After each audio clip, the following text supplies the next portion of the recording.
Welcome, everyone, to The Sigma Show, episode 77. I am your host, Sigma. Before I let you know who is joining me today, real quick, we'll go over what our topics are going to be. First up, basically, I just want to call out the fact that we have been gone for about 2 weeks. Nothing major was the reasoning for it. It's just, folks have been busy, right? But because of that, some news has accumulated. We have really big announcements. Well, not we, but the industry, apparently. There's a big event, Disney/Marvel's first games showcase. They showed off a bunch of new titles, stuff that we knew about, stuff that we didn't know about. We'll dive into what came out of that show. And Ubisoft had a forward, their fourth one. And they also dove into some stuff we didn't know about. Most of it we did, to be fair. And we'll just kind of pick apart what we think was interesting. They had a very big Assassin's Creed showcase at the end, so I think that'll probably be the meat of the Ubisoft forward discussion, in all honesty. But here to talk to me about these topics today are Ash Redux. What's up, everybody? You still see the name above, so you know who it is. Rachel Kaiser. Hi, everyone. Missed you. Rexicon Jesse. Hey, everybody. We're back, baby. And joining us for the first time on the Sigma Show, Kiba.exe. What's up, Kiba? Hey everybody, Kiba.exe, also known as the Keybladed Assassin. So you can imagine that I'll have a lot to say. And let's also say that you brought me here for the 77th episode, and 7 happens to be my favorite number, so I am very pleased today. Very Nice. That it was in the face. It really was. Like you were destined to be here at this moment in time. It's perfect. Otherwise, wait until the 777th episode. So, Yeah, A and little who way knows if we'll get there. But welcome everybody. Glad to have you. Glad to be back. We will be skipping what we've been playing and watching because we do have a lot to talk about, and we do have a hard time limit. We are ending the show at 12 o'clock. No ifs, ands, or buts. If we forget and it hits 12, the show's just gonna stop, and you're just gonna be like, "What the hell happened?" I warned you at the beginning. So with that, let's just get into things. The Disney Marvel Showcase. This was the first one ever. Does anyone have any strong feelings about what was shown? Did you want to jump right into any particular game, or did you want to go down the list? I'm cool going down the list. Yeah. All right. List. So the first thing, it looks like they let us know, and I'm going off of the Digital Trends document here that's keeping tabs, was a Tron announcement. Is that right? That is correct. Yeah. Any Tron fans here? I mean, sure. Just they didn't really show very much. Right. Yeah, it was kind of just a teaser trailer. Like there was some light up circles, right? They name dropped. Mike Bithell is going to be behind this. Indie dev behind Thomas Was Alone. They mentioned John Wick Hex as a kind of a critically acclaimed game. That's not true. That's not true at all. Yeah. John Wick Hex was a good idea, not a great game. But Mike Bithell is a really good storyteller. And this does seem to be a narrative focused game. So like don't expect, like a lot of light cycle riding and like disc tossing, I guess, which to me is a little disappointing because I think those are like the coolest, most memorable aspects of Tron. But I mean, do you guys care about like the Tron story? There were a couple of movie sequels. Ash, okay. Jump in. Does this excite you at all? Oh, no, I was jumping in just to get right off the bat. I have not watched any Tron content. I have not engaged in any Tron content at all my entire life, so I know nothing. And I will sit back now. Ash? Yes. Not the old one, not the new one, not sequels, no games. I know. Okay. All I know is light cycles. I didn't know the term. I just saw cycle and beams of light and then a disc. That's all I got for you. And that, Right, okay. With that, I pass. Fair enough. To be honest, Ash is a little younger than some of the rest of us. Wow. And even by my older millennial standards, Tron is pretty old. Like that's like just before I was like in the range of be watching that kind of stuff. I did see the original movie, but yeah, like you're saying, I didn't care about that much. It was actually pretty scary to me as a kid. Like you get trapped in a video game and like folks start dying left and right. Like it's kind of a horror. Dying just from like some kind of like race, like battle race thing. Yeah. Yeah, and they die terrifying. pretty horribly. Yeah. Like you hit somebody else's light trail and you just explode, and that's it. Game over. Game. In the real world. So Tron is an isekai? Yes. Indeed. Tron is an isekai. All right. No truck kun though. No truck kun. But, No Tron kun. Yeah, I don't know too much about Tron either. And since they didn't show much, it's kind of like, what are we supposed to be excited about? Right. And then, like you were saying, with it being mostly narrative driven, it's like, okay, is it narrative driven, but we still have these action scenes, or driving, or whatever it's going to be, or is it just going to be like a storytelling experience in that universe, which does, Right, which, in my opinion, defeat that purpose of Tron name drop.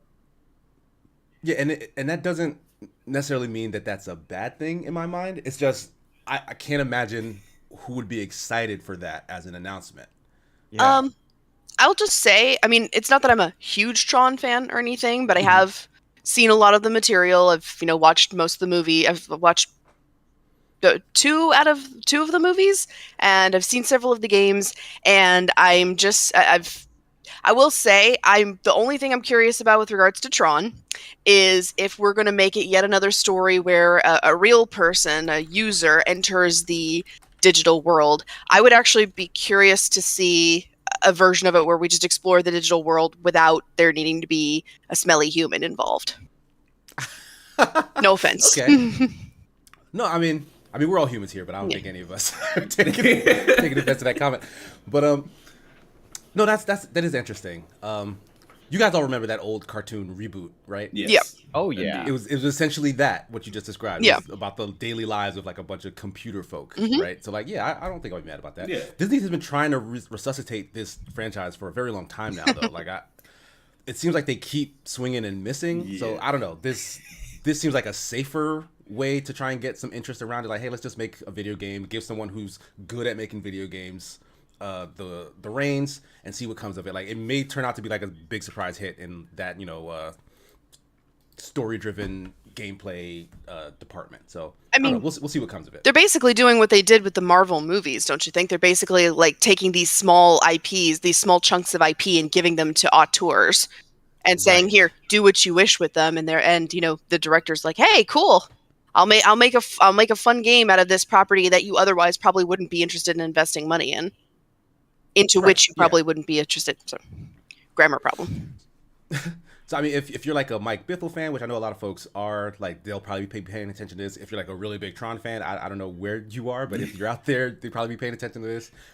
And just the marriage of these two things, if you're just a fan of like just what's happening in video games in general, is enough to be like, all right, let me see what this ends up being. Like, I'm at least curious. Yeah, for sure. I'm definitely interested. But we'll move on from that and talk about something that I actually think is pretty interesting: Disney Illusion Island. This is a 2D platformer. It looks to be in the vein of like the new Super Mario Bros. Games, where it's like you can play with up to 4 people and do all platforming all together. Like each character has different abilities.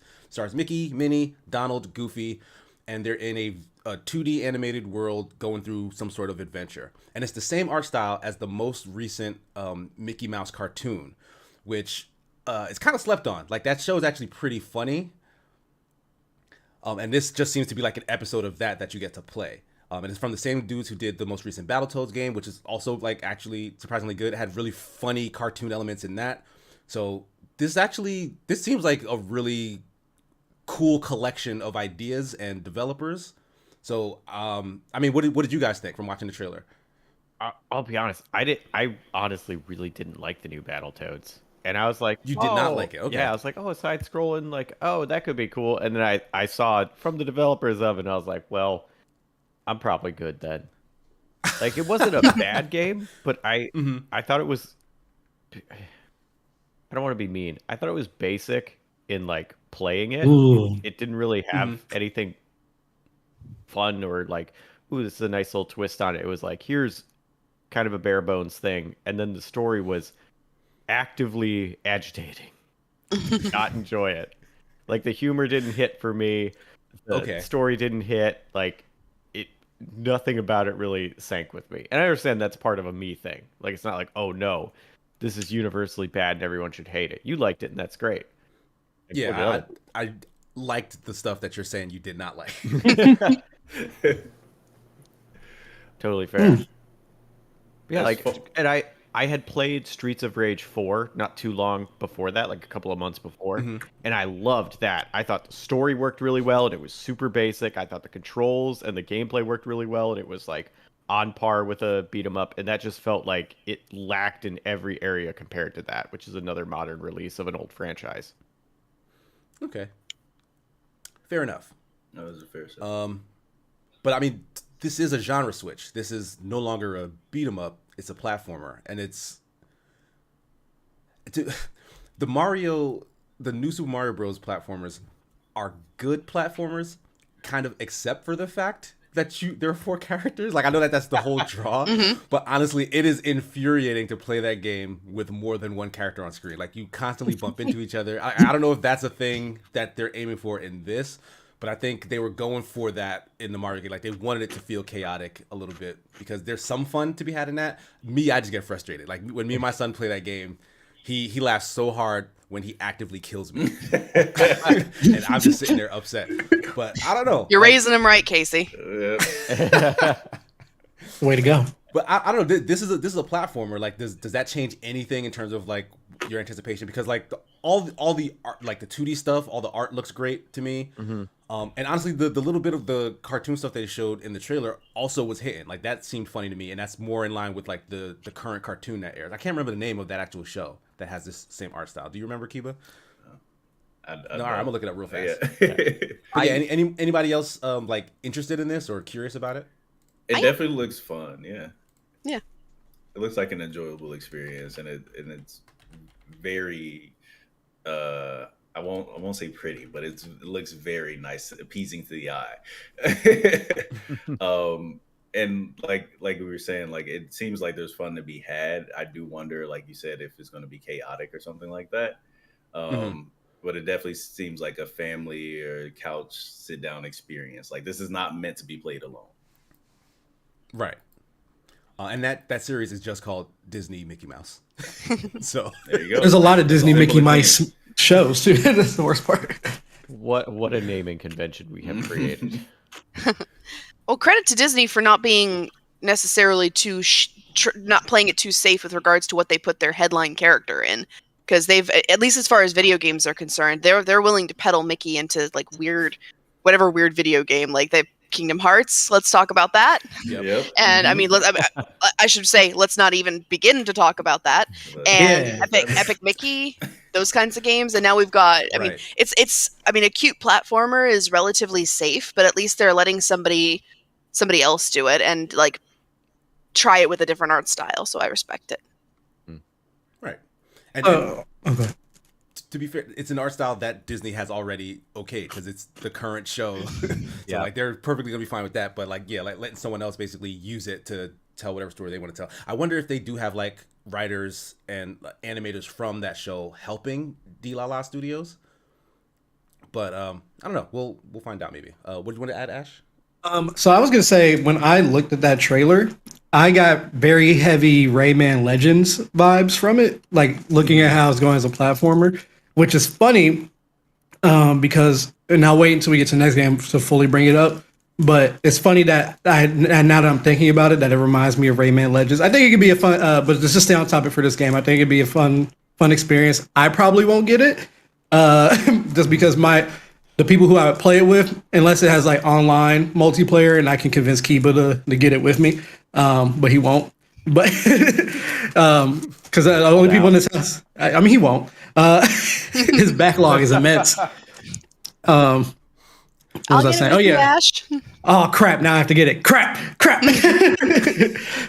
But yeah, if it has online and other people in like the different like Discord communities I'm in got it, then I'd be happy to like give it a shot. But I almost don't know if I want to pay $60 for it. That's the other thing. If this was like a $40 title, I'd probably be more. I'm not sure what they'll price this at. I don't believe Battletoads was a full $60, but I also don't think Battletoads had an online mode. Right? Mm-hmm. We have to play I think stream. Jesse, when you and I were playing it, we had to do like remote play together or something, right? Yeah. I think so. I would hope that's something that they add with this, but their last game didn't do it. And this is a Switch exclusive, right? Yeah. So online is definitely not high on their priority list, is my guess. Ooh, yeah. Okay. Well, like I said, I'll say my other thing that I noticed in a minute, but for the next thing that we'll cover. But yeah, I think it could be a fun experience though. But it definitely gives me Rayman Legends vibes. Okay, so we can move on to the next thing then if no one else has anything to add for Disney's Illusion Island. Nope. All right. Marvel's Midnight Suns got a release date. December 2nd, we got a trailer that has finally shown a little bit of gameplay. Like, not a whole lot, but definitely more than we've been seeing in recent months. It's a Firaxis joint. Like, I really, really liked their take on XCOM. But nothing they've come out with since then has kind of hooked me. Like, they came out with another XCOM-like that just wasn't called XCOM. And then a couple of people broke from Firaxis and made another XCOM-like, which was also kind of just okay. Like, I really want the feeling of that first game back. And honestly, maybe this will do it. This seems like there's a lot of money and a lot of effort being put behind this, even though it's taken forever. What are you guys thinking about Marvel's Midnight Suns? Are you still excited? Were you never excited? Are the delays putting you off? Are you worried? Talk to me. I think I'll start here. I have never heard of that until yesterday. Is Midnight Suns like a new thing, or is that like a thing that happened in the comics that? Yeah, it's a comic team. Think of like the Supernatural Squad for Marvel. Like they have Blade, Ghost Rider. They have like they have like the cosmic people. This is like hey, let's deal with like werewolves and vampires and magic. Oh, okay. Got it. Yeah. And like I said, I had never heard of it before, but looking into it and looking at it, it seems interesting. Like being able to, if I remember correctly, being able to make your own character and have them experience through that universe and making choices that impact everything that's going to come after. That definitely seems intriguing to me.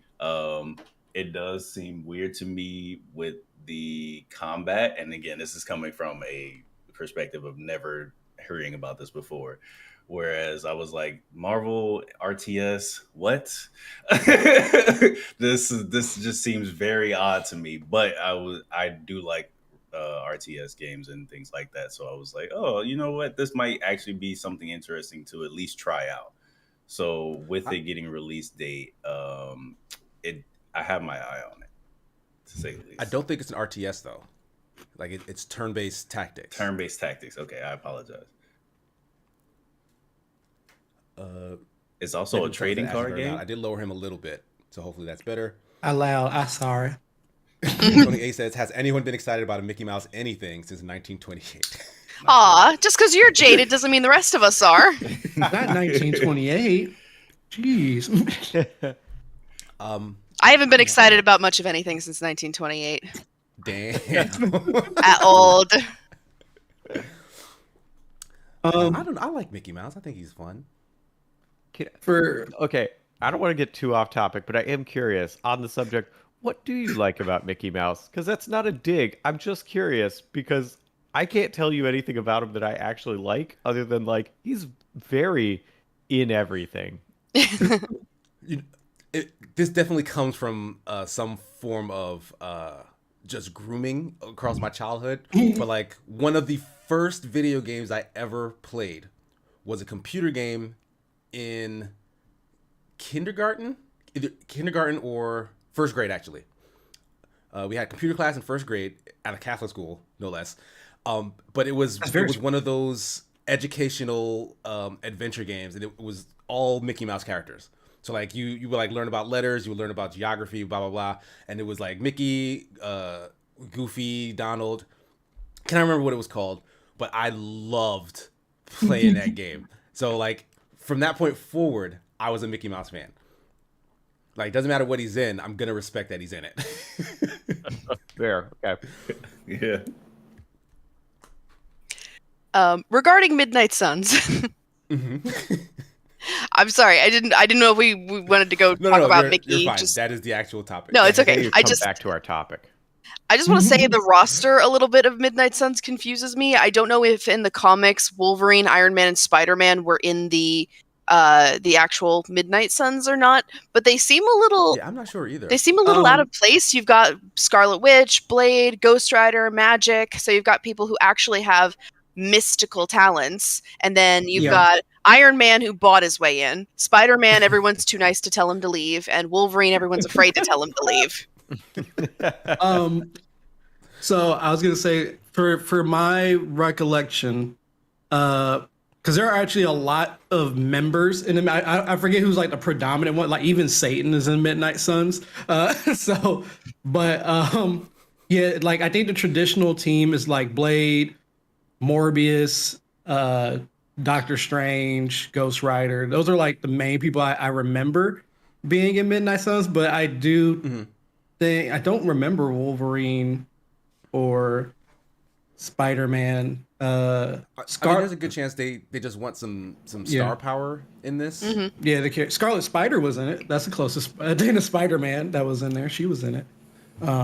But yeah, so you're definitely right. I don't recall them being in Midnight Suns at all. Excuse me. I mean, does that make it more or less appealing to you though as a game? Like, if you're gonna play a Marvel-based tactics game, like, do you think you'd be missing some of those more recognizable characters if you got in there and was like, well, you know, the Ghost Rider's cool and all, but I really wish I had Spider-Man to do this whip attack. Me personally, no, just because I remember when I first learned about the Midnight Suns, and I just thought it was a cool concept of these are the guys who deal with like the night time of like crime fighting. You know, not the traditional like obviously like, oh, there's a mugger in the alley, but I mean like the supernatural stuff and everything. And definitely more like the darker side of the superhero situation. So I always liked the concept of that. So for me, I actually would have preferred if it was just those people, but I can understand for general appeal to at least throw in a few. I feel like you said, at most I would have maybe throw in Wolverine. I could see Wolverine being around in that type of thing. Like even if he's not super, I can see him just showing up like, I'm here to cut someone in half. Like I can see him being there slicing some zombies up because they go against like zombies too. So I can see Wolverine fighting some zombies. So I can see him showing up. Whatever. Why not? Why not? But yeah, for me, Iron Man does seem like a rough. Yeah, fit. that was the roughest tech one. And science. Like he's gonna be sitting there talking about something. All of this is impossible. Maybe that's the POV character where you have to explain everything to them. Right. He's not a believer. But for me, what I thought was funny, right, was so like I said, the last game for the Disney one seemed like it was Rayman Legends, and obviously XCOM. That's like the main thing this is taking from. But it's to me, it was just funny because like, okay, Rayman Legends, that's Ubisoft, and then we have this one, and then the which we'll eventually get to, but you know they have Mario and Rabbids, which is basically like their take on XCOM.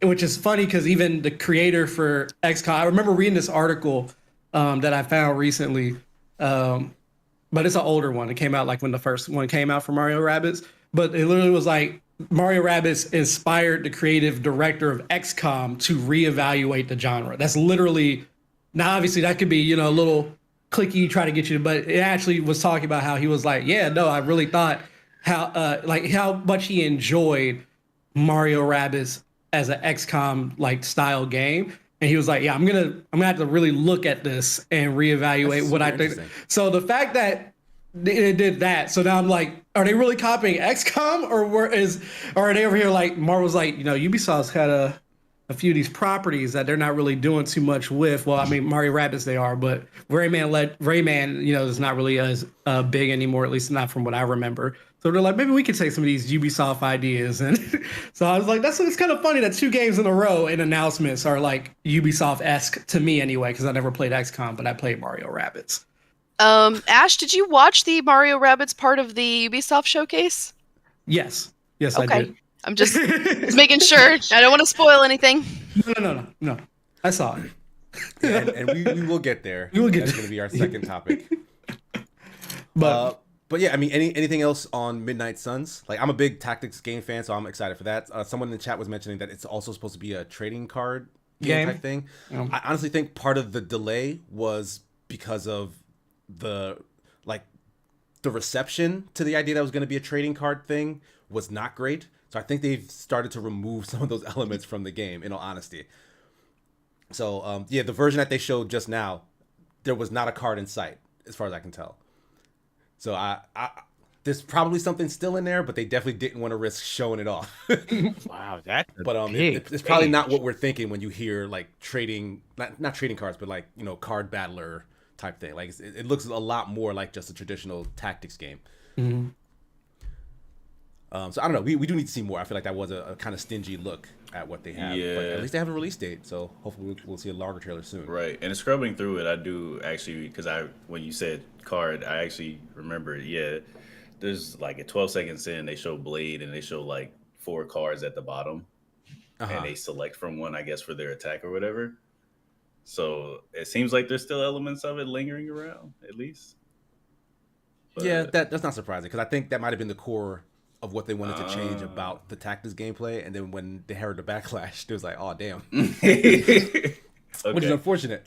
But I don't know. I'm still excited. I want to see what this turns out to be. But on that note, talk about excitement. Amy Hennig is back once again to try and make another video game, because they keep stopping this lady from making a video game. But she's behind a new Black Panther / Captain America action adventure title. We got a very again, just a tease. It's a little trailer, you know, CG and like it's CG, doesn't show any actual action, just, you know, a bunch of objects, a bunch of setting. It appears to take place during World War II.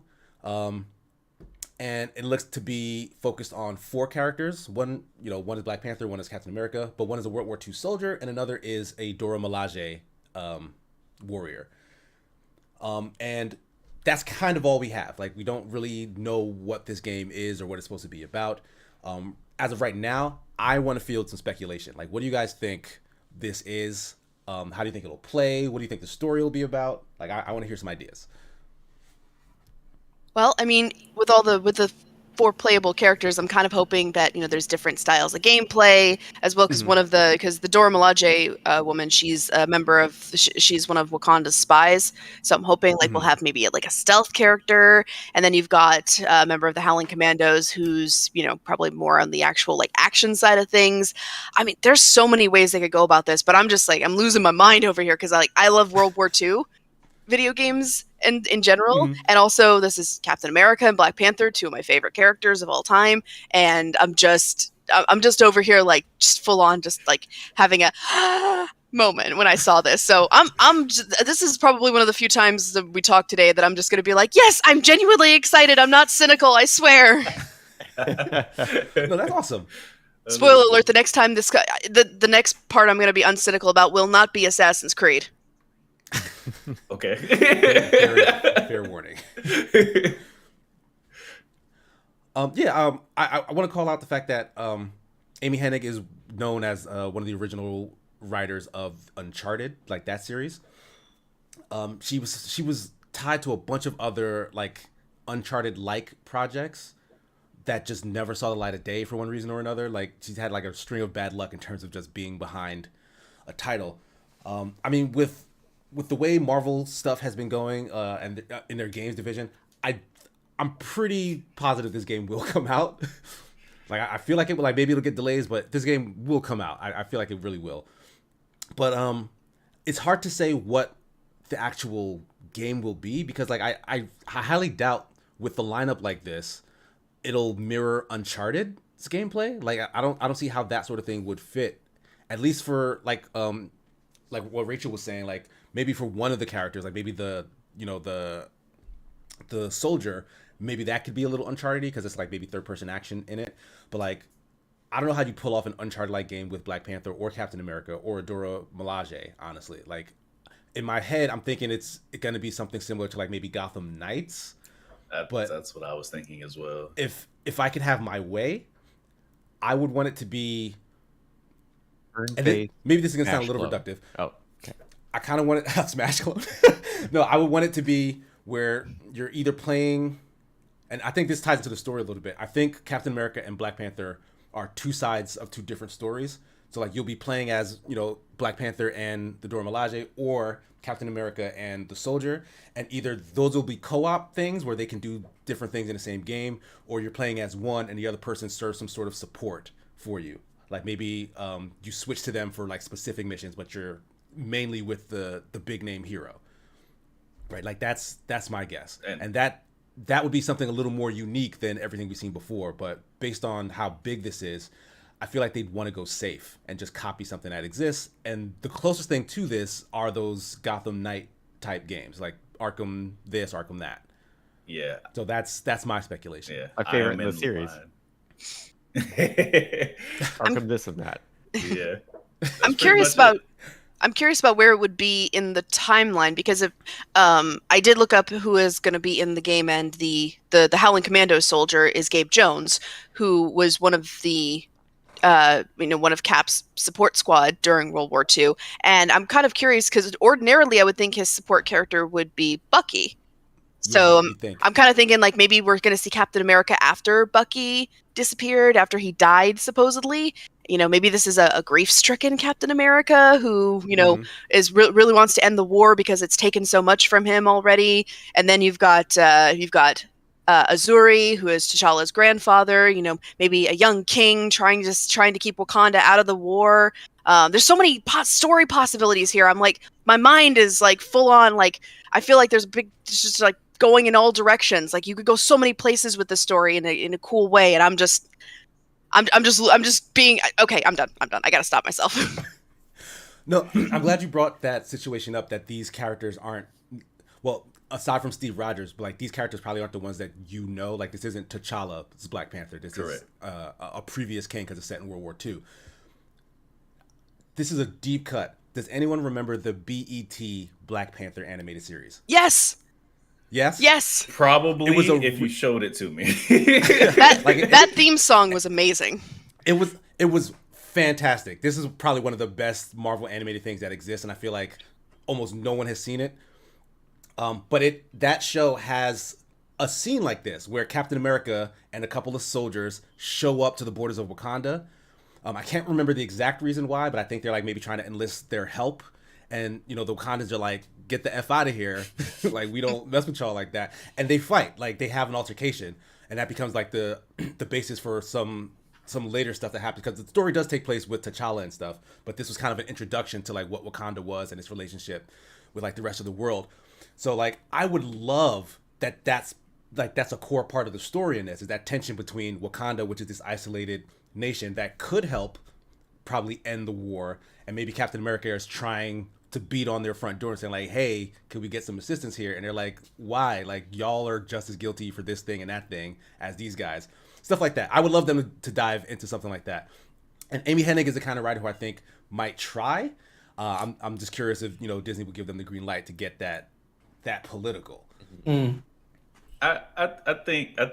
think she would get the green light, and I specifically say that because a Falcon and Winter Soldier. I feel like that she'll, now how far I don't know, but she'll at least get a decent green light to at least.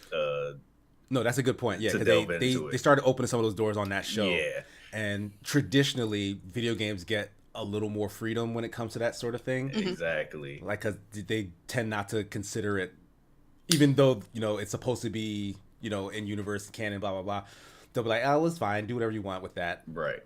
So yeah, I'm super interested to see what that turns out to be. And then as far as the gameplay, I'm in line of thinking with you of where I feel like it'll be something similar to Gotham Knights, but also because Cap and BP are so similar, and not like personality wise or anything like that, but similar power base. If you go by, essentially super soldier, peak or past human strength and all that jazz.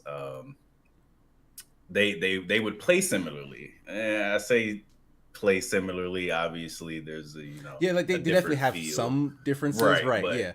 But I think that's what lends itself to that duality. Exactly, and that's why I'm back and forth. That would kind of like a Master interesting. Chief Arbiter type situation, right? Yeah, and that's why I said I'm definitely in line with what you're thinking, and I think the best way to do that, at least that would be very interesting, like you said, would be to switch sides and do co-op two people, because I don't see the 4-player co-op really happening here, with at least with the Mhm. archetypes and the people that we have available currently.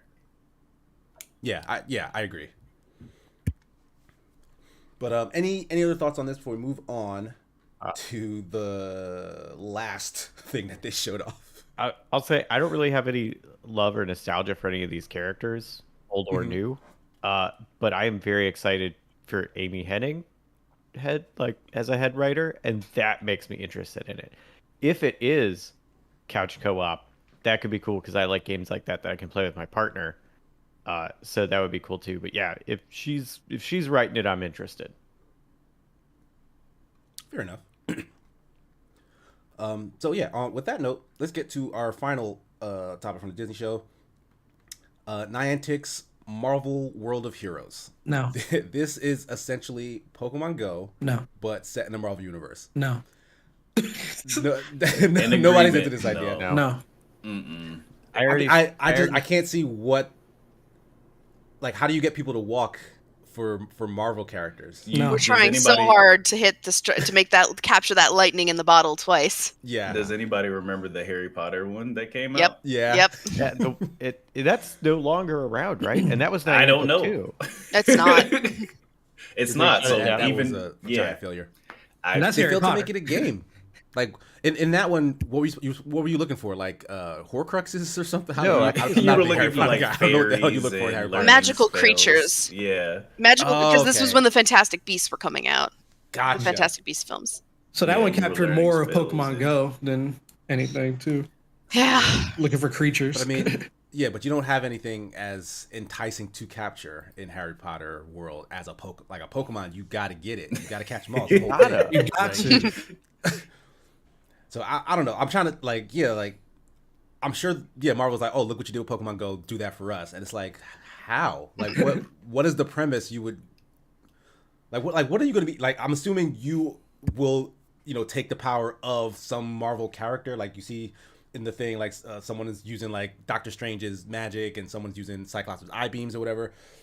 So like that's probably what you get to do as a player, but like you're probably searching out something super generic like a scroll, like I don't what is there that's supposed to get you to walk around your town and play this game? Like I don't know. Catching villains maybe like that's a little bit more exciting, but like other than that, it's not going to be enough. Drawing a blank. I don't think this is gonna go anywhere. It's not going to be enough. But I give it a month. actually, there were to be fair, there were actually some other things announced. Real quick, I just want to go over what I think were some of the more interesting ones. Interesting, not necessarily good or exciting. Avatar: Frontiers of Pandora is a mobile game based on the Avatar James Cameron series. It just looks like a third-person shooter, but with Avatar characters. Seems real weird. Oh, that was Reckoning. That was Avatar Reckoning. Oh, I'm sorry. Yeah, Reckoning. Frontiers of Pandora is still That's like the a, Ubisoft one. Yeah, that's the Ubisoft one. Right. Disney Speedstorm is a kart racer featuring a bunch of Disney characters. That actually looks really fun, though.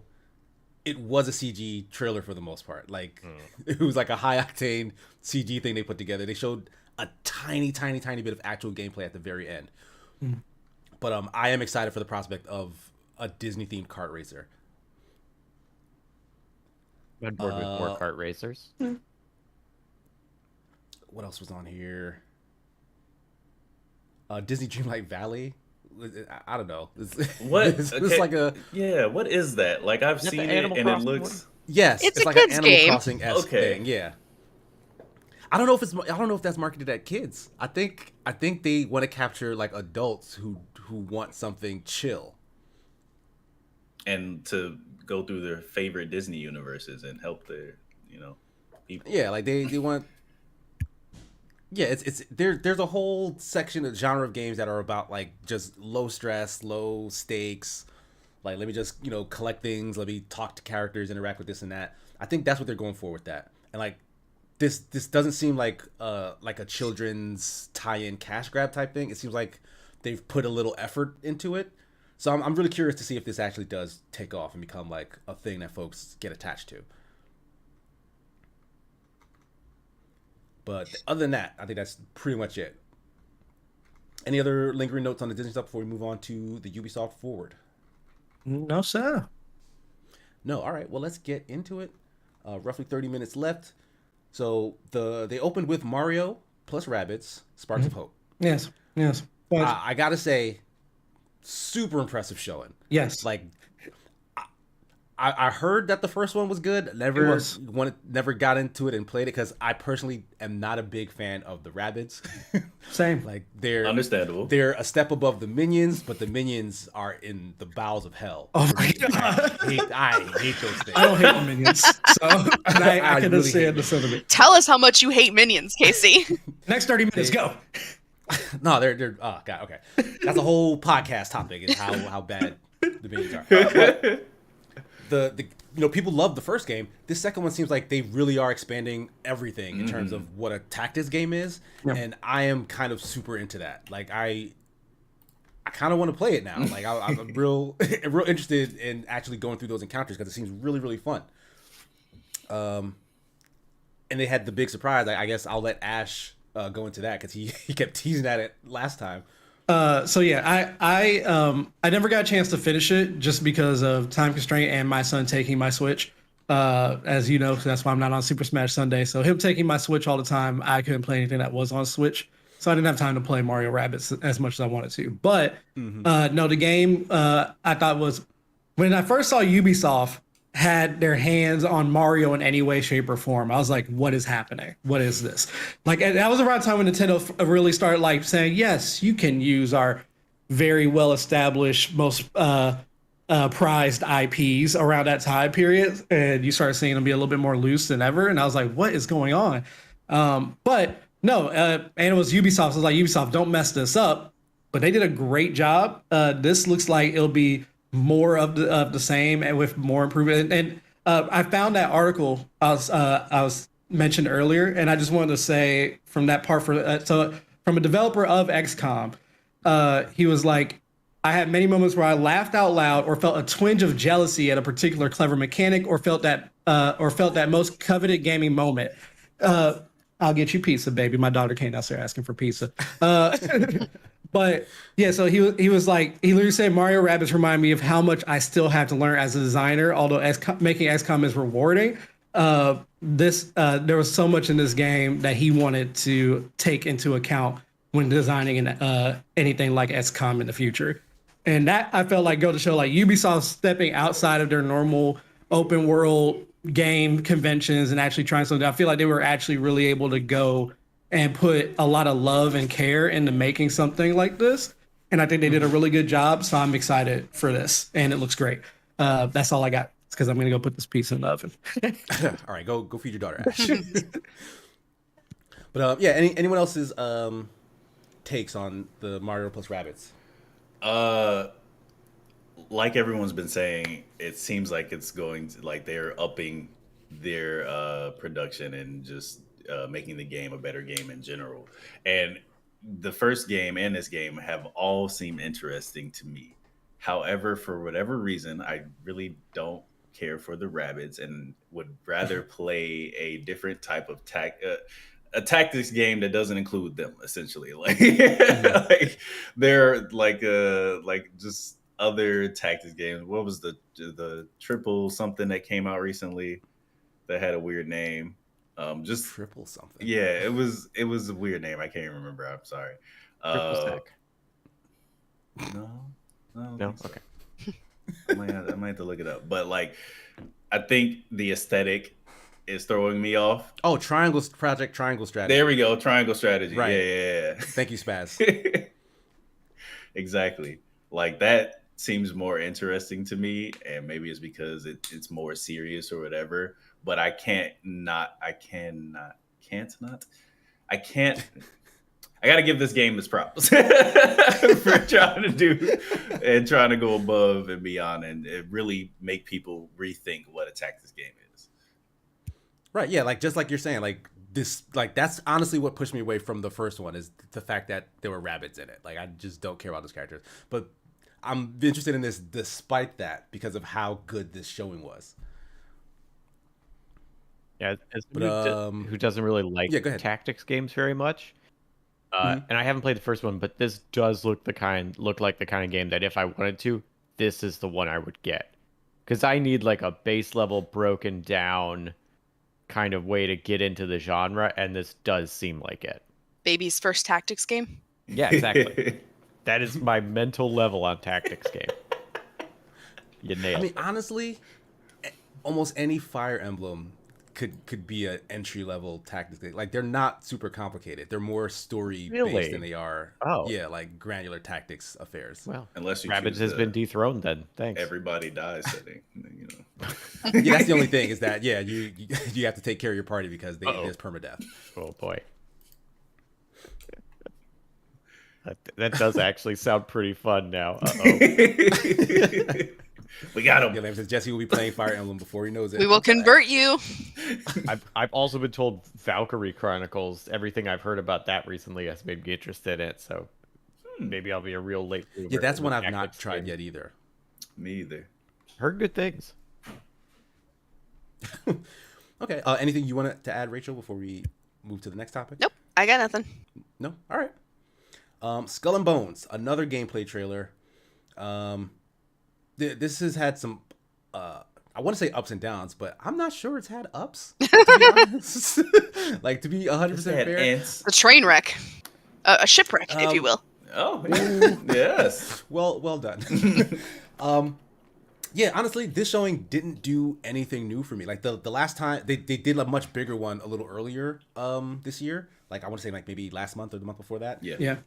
And that was supposed to be the big re-unveiling that said, like, hey, we listened to your feedback, we've changed some things. And I feel like that one also didn't hit as hard because, like, as much as they changed, they started showing your character walking around on dry land and stuff. It seemed to be all hub activities. And what I think people really wanted was, like, give me the ship combat stuff, but also give me the fighting third-person action stuff like Assassin's Creed Black Flag. Right. And, like, that's just not the focus of this. Like, this game, as far as I can tell, and honestly, I know I work for Ubisoft. I don't have eyes on the actual ins and outs of these other franchises. Like, I'm on the Siege team. That's all I know, Siege. Don't believe him. As far as I know about this is a Sea of Thieves clone. So if you like Sea of Thieves, you'll probably be into this because this is that, but like their own take on it. I would pretty much agree. Yeah, I don't see it being anything more than that. You're not going to have much off-boat combat, off-ship combat. Like there's, like you said, you're just going to be walking around doing some hub things, upgrading yourself, upgrading your ship, upgrading your crew, whatever. But after that, it's back onto the sea. Because like they say you can search for treasure, but like I feel like there's just going to be like a compass and a map, if that, and then you'll find it. And right, like fetch quest yeah, type stuff. Because as much as I dislike Sea of Thieves, like I don't like that game's gameplay loop at all. It does have off-ship combat and stuff. It's not good, but it exists. Right, exactly. Yeah. Like you can fight like little skeletons and have pistol fights with other players and stuff in that. So right, it's there. Like seeing traps and stuff for the treasures would be nice. I don't know if they'll have that in this or something like that, but yeah, it doesn't. That's not the focus of this game, at least from what I can tell. Sad. True. So I mean, anyone else wanted to add to that or? I was hoping because I liked the idea. I was excited to play Sea of Thieves, and then we played it for like a month for game night, and I was like, yeah, I don't like this at all. Like it's that bad for me. It's kind of what Elder Scrolls Online and some other games do, where they have an intricate story that you have to listen to, but you have 3 other people yakking in your head. Yeah. And you can't like actively stop listening to them. And there's things where you have to like coordinate.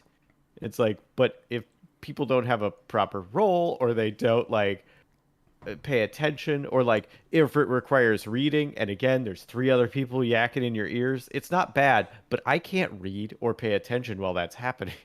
So like, fair. It needs to be something that is more focused and lends itself better for me personally as an ADD person, that, you know, you can compartmentalize each section. Kind of like I really enjoyed, the ship combat was okay, but for Sea of Thieves, but what I really enjoyed when we played Blazing Saddles, Blazing Saddles, Blazing Sails. Blazing Sails, yeah. Blazing Saddles. That would have been actually a lot of fun. What a great game that would be. That's Red Dead Redemption Online. Yeah, that's probably true. But like that was such a fun thing, and I was kind of hoping that maybe it would go more in that direction because I thought that was so cool, and like have some other multiplayer things to kind of give you something between those. But I don't know if it's gonna be that. Yeah. Yeah. Lambie says, I think your captain, in quotes, may have been the part of the reason you weren't enjoying it, Jesse. I think that's true, because our captain was Amy. That's true. Captain Amy. Like, if you watch back on the show, we put Nick in the brig. Like, we mutinied. To be fair, like, that's the stuff that was fun about Sea of Thieves, is, like, goofing off with your friends. Like, all the stuff that the game wants you to do, the stuff that makes it a game, I just thought wasn't interesting and fun. Yeah. But like it does provide a framework for you to goof around with your friends as, you know, really terrible pirates. So if Skull and Bones can recreate that, but like make that gameplay stuff better, because the ship combat stuff from Assassin's Creed is good. Like, people love that stuff, and that's what, you know, the majority of this is. So like there's a chance it could be fun. It's just people want the other half. Like, they want the action half. Right. But like, and to be honest, I'm not sure why they didn't want to go the extra mile to put that in there. Like, they just really wanted to nail the ship stuff, and maybe they did. Like, I've not played it. There's insider tests and stuff. Like, they advertised it in the thing, so I'm not divulging secrets. They advertised in the thing that you can sign up to be an insider and actually, you know, play the game and give them feedback and stuff. I've not done any of those play tests, but I just know from history that the ship combat stuff in Assassin's Creed games has always been fun. So I don't know, doing that with your friends might be fun. It might actually work. That raises it's not selling itself. That raises something for us to talk about when we get to the Assassin's Creed portion, because you just made me think of something. So okay, I mean, and if there's nothing else on this, yeah, I got real quick. How ignorant am I allowed to be on your podcast, Casey? On a scale of 1 to 10, about a 6. Okay, that's good enough. That's good enough. I'm trying to ride out as a pirate. I don't want any restrictions. I don't want hub worlds. I want to get off my ship. And if I see another pirate who I had issues with on the ocean, I'm trying to turn up in the local bar or the tavern or whatever. I want to go in there. I just want to pull out my my pistol and just start firing. Just pow. And I'm like, oh my God. In a crowded bar? In a crowded bar. I'm a pirate. Yes. What do I care, KC? And let's just heavily guard it. And, you know, like if it's a bigger like city or whatever, and there's like obviously more guards and stuff like that, then that's a bad idea. That's suicide. But that's something you got to plan for. You got to plan for that. Or if you just become that big of a pirate, as soon as you come up, the guards are just, because they have an infamy thing in the game. They talk about the infamy thing or whatever, a system. So like, what if you just became so big, like you become Blackbeard level? So as soon as you come in, your intimidation is so high that lower guards or like normal guards are already afraid. There's like, I didn't see anything. They just start backing up, and you just pop off. Like, that would be amazing, and that's all I got. Yeah, that's a pirate fantasy. Yeah, that's what I want. Pirate fantasy. If Grand Theft Auto is supposed to be a toxic masculine fan, because they do say it's supposed to be a male fantasy, but it's a very toxic masculine male fantasy for a lot of portions of the game. So, but I want my pirate fantasy where I just come in and I be the pirate I want to be. That's all I want. Well, if we know anything about Ubisoft and catering to your fantasies, if you can just ask for a couple years, and then they'll finally give you the game that you want. That's true. Hint, hint. That's true. Is this supposed to be? I forget. Is this supposed to be a live service game or no? Like technically, yeah, definitely. Okay, so yeah, in a couple of years, it'll be the game I want it to be. Exactly. Perfect. Yeah. So Ubisoft just starts like, here's a decent template of a game. And then, like a few years later, oh, we like this game now. That's usually what happens. So I'll just wait a couple years and don't buy the game. Just complain until they make it. Yeah, I'll just gonna get it. Thankfully, one other thing, since it probably won't have a demo, what I do at least like for Ubisoft with Ubisoft Plus, it works like Game Pass. Will be a day one thing, and I usually have Ubisoft Plus anyway, so I'll just try it out. And then if I don't, free this month, right? Like that was another thing they announced during this conference, that you can basically play whatever's on there until the end of October, I think. Nice. Yeah, something like that. So, yeah, I already have it until October, something like that. So, the point is, I'll try it because it won't cost me anything extra per se than what I was already paying. So it's like whatever, sure, makes sense. I want to play Ash's pirate game. That sounds great. I know. They gotta right? pay us. They need to gotta pay us. him. Next, Okay, and they announced a partnership with Netflix or Valiant Hearts 2, the sequel to Valiant Hearts, which was a really cool story-based indie game. let Rachel let it out, please. She's gonna die. That's the other game that I'm not going to be cynical about. I love Valiant Hearts. It's one of my favorite games of all time.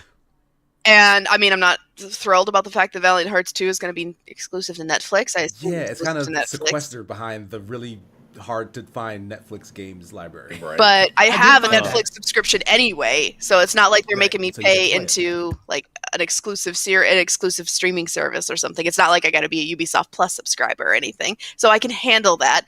And I haven't seen anything of it yet, but I'm a little excited. That's all I'm gonna say. Just because if I say anything more, I'm gonna talk myself into not being excited. So I gotta stop there. That is perfectly fine.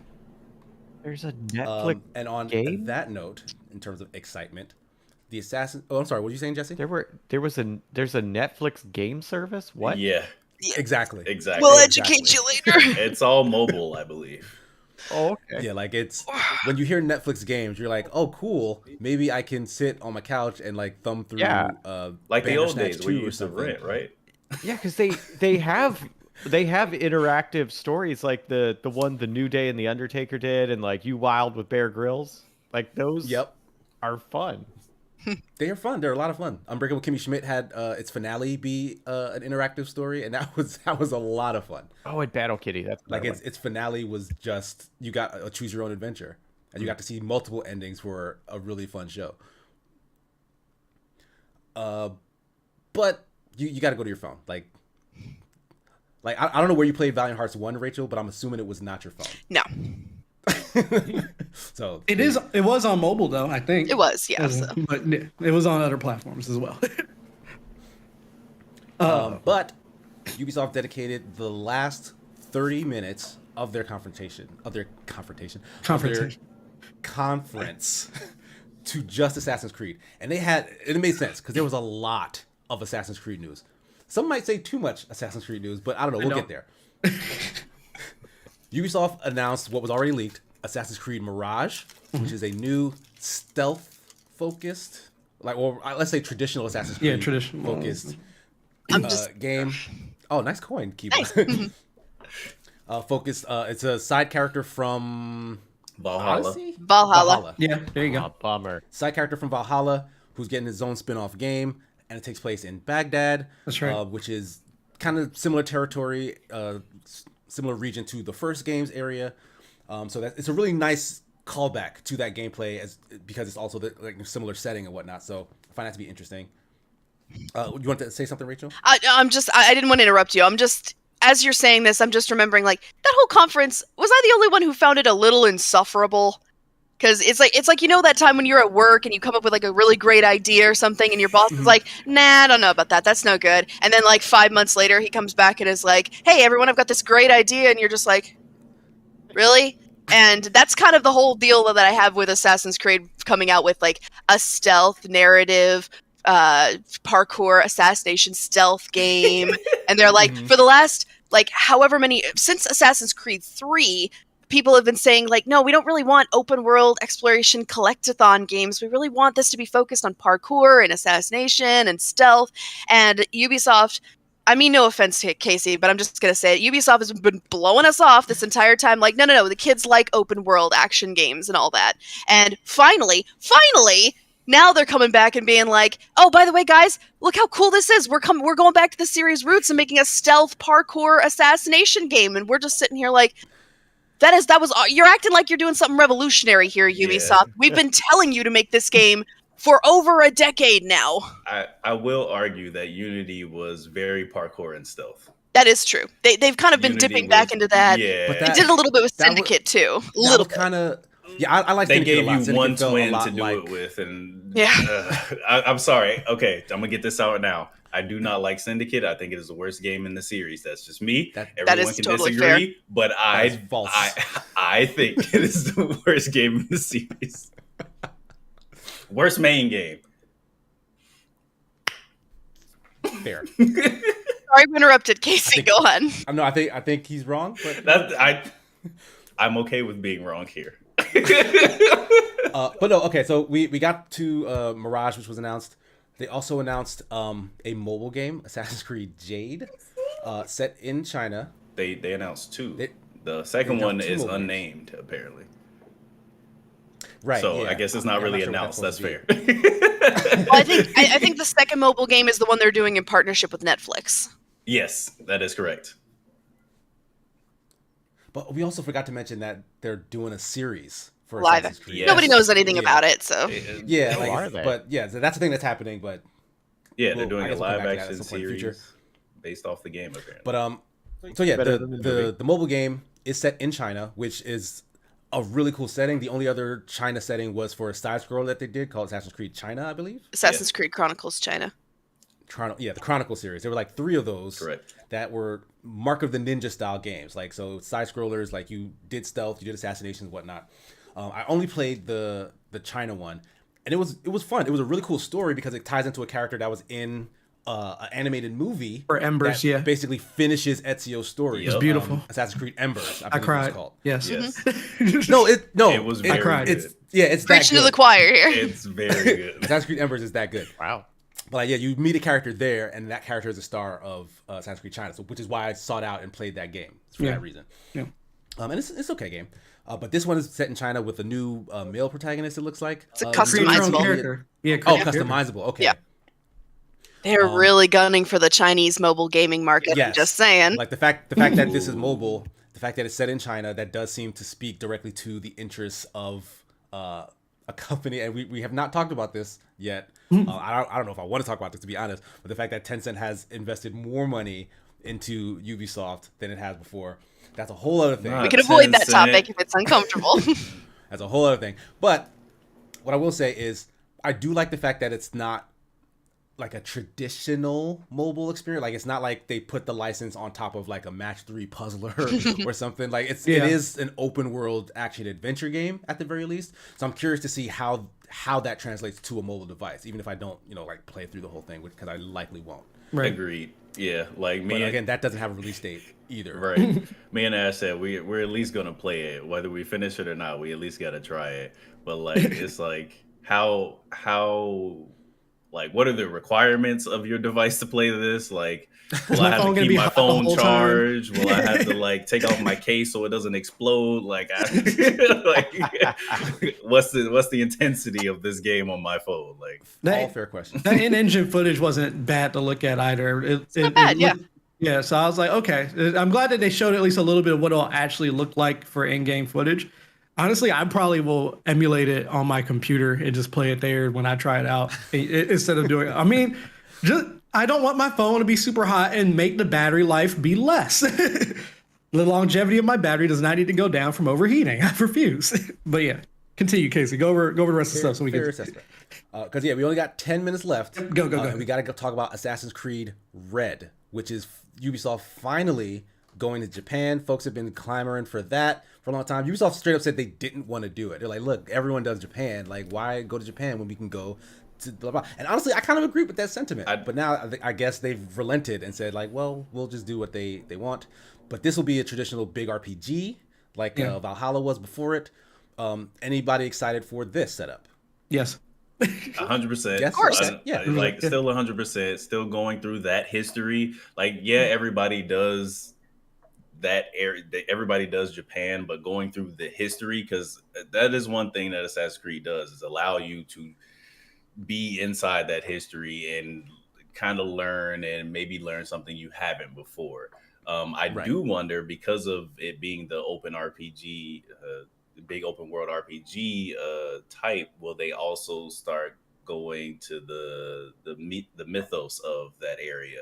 Because Origins went into Egyptian gods. I think Odyssey. they will. So I think even Mirage looks like pretty it's going into the interesting. mythos. So Right. Yeah. I will say it's going to be a whole thing now where people are like, because people have been clamoring for, again, Ubisoft, suddenly it's their idea. They've been, we've been asking them to make a shinobi-based Assassin's Creed game for a very long time now, and they didn't want to do it because it was too obvious. And now, unfortunately, they kind of waited too long, and they're going to draw inevitable comparisons to Ghost of Tsushima. And I will just throw this out there. I can give them the solution in 5 words. Make the protagonist a woman. Done. Thank you. Thank you. Like, actually make her a woman and not like you can choose an alternate. between this or I will honestly. I mean, Kiba, I'm just gonna tell you. I have been like, I have no problem if the protagonist is a man. What I get angry about is this whole inability to commit to making the main character a woman and only a woman. Because I guarantee you, when the pitch meeting came up for Assassin's Creed Mirage, nobody was looking at it as like, Basim, really? Don't you think maybe we should make Roshan playable too, just in case somebody wants to play as a woman? Nobody was saying that. But they're going to do this shit. But ever since they did it with Syndicate, they did it with Origins, they did it with Odyssey, they did it with Valhalla. Every single one of those was supposed to have a female protagonist, but they chickened out at the last minute. Chickened out, or investors, or whatever happened behind the scenes. I don't know. I don't really care. But you're right, and I agree. And this is kind of like going into the game in general. Because with Odyssey, you find out that eventually the descendant of the main character turns out to be Bayek's wife. And I'm like, why do we not play as his wife then? You have to play the game. If you guys don't know, I'm not trying to spoil it all, but like, it would just make more sense. And I feel like it was supposed to be her, but then they were like, no. Yeah. It was. And it's just, it was. And, by the way, I feel like only the asshole misogynists, pardon my language, are the ones who care about historical accuracy. But if that's really a drum you want to beat, there were female shinobi in feudal Japan. A lot of them. Probably a lot more than we'll ever know about. Yeah, there were a lot of them. They were much better at stealth than for multiple. And their whole deal was disguising yourself in plain sight, assassination by basically blending with the crowd. Suddenly, being small, being able to hide into all of that. I guess. But yeah, I'm just putting it out there. Ubisoft, I just made this pitch. I made it to an actual Ubisoft employee, so I expect results. I expect results. In 5 years, I have no say or insight into their inner workings. I apologize. I know. I just have to tease you, Casey. You know this. Casey has to get the disclaimer every time, just in case his boss sees it. He's like, Casey, are you telling people that you are basically the spokesperson for all of Ubisoft? He's like, I'm not. I promise. My friends don't listen to me. Don't worry. We're not. We're just teasing Casey. It's all right. And Jesse, you wanted to add something real quick? Oh, I fully agree with you, Rachel. By the way, I think that would be a great idea. I think it would fit perfectly, and yes, all the above.